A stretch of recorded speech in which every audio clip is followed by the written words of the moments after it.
বিপিএলের সবশেষ খবর জানাতে এই মুহূর্তে সিলেটে আছেন রিপোর্টার তারেক হাসান শিমুল। আমরা এখন সরাসরি যুক্ত হচ্ছি তার সঙ্গে। খুলনা টাইগার্স এবং কি দুর্বার রাজশাহী কিছুক্ষণের মধ্যেই মুখোমুখি হবে এবং কি যদি বলি খুলনা টাইগার্স পয়েন্ট টেবিলে কিন্তু 3 নম্বর পজিশনে রয়েছে। তারা যদিও মাত্র 2টি ম্যাচ খেলেছে এবং সেই 2 ম্যাচেই কিন্তু 2টিতে জয় পেয়েছে। দুর্বার রাজশাহীর কথা যদি বলি সেক্ষেত্রে তারা 4 ম্যাচ খেলেছে, একটি মাত্র জয়, সেটি ঢাকা ক্যাপিটালসের বিপক্ষে এবং কি সেটা ঢাকায় সিলেট পর্বে এসে আসলে তারা যে একটি ম্যাচ খেলেছে সেই ম্যাচে আসলে জয় তুলে নিতে পারেনি। পাশাপাশি যদি বলি যে সন্ধ্যায় আরো একটি ম্যাচ রয়েছে, সেখানে স্বাগতিক সিলেট মুখোমুখি হবে ঢাকা ক্যাপিটালসের।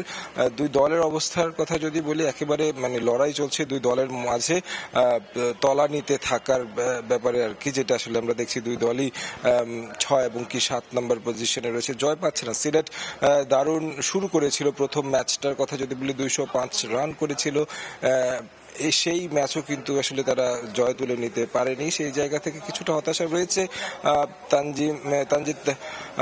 তানজিম সাকিবের কথা যদি বলি, সিলেটের যিনি পেসার, জাতীয় দলের নিয়মিত মুখ, তিনি আসলে বলছিলেন যে বোলিংটা আসলে যতটুকু তাদের ধারণা ছিল যে মানের হওয়ার কথা ছিল সেই মানে হয়নি। 204 রান কিংবা 5 রানের টার্গেট দিয়ে ম্যাচ হারাটা দুঃখজনক। তবে তারা চাইছে এই ম্যাচটা জিতে আসলে অ্যাটলিস্ট একটা ম্যাচে জয় উপহার দিতে সিলেটের যারা দর্শক রয়েছেন। স্বাগতিক ভূমিতে আসলে তারা যেহেতু অনেক বেশি ম্যাচ খেলছে, বারবারই আসলে হতাশ হয়ে যাচ্ছেন ফিরে।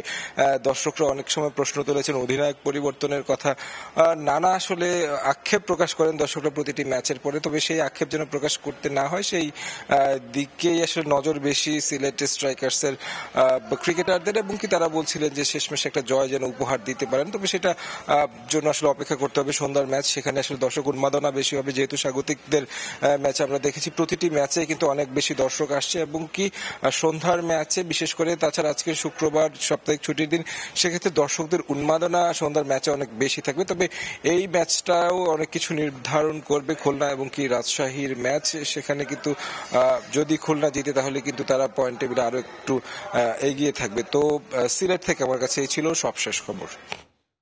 তারেক হাসান শিমুল যুক্ত হয়েছিলেন আমাদের সঙ্গে, সিলেট থেকে জানাচ্ছিলেন আজ যে বিপিএল রয়েছে তার সবশেষ তথ্য।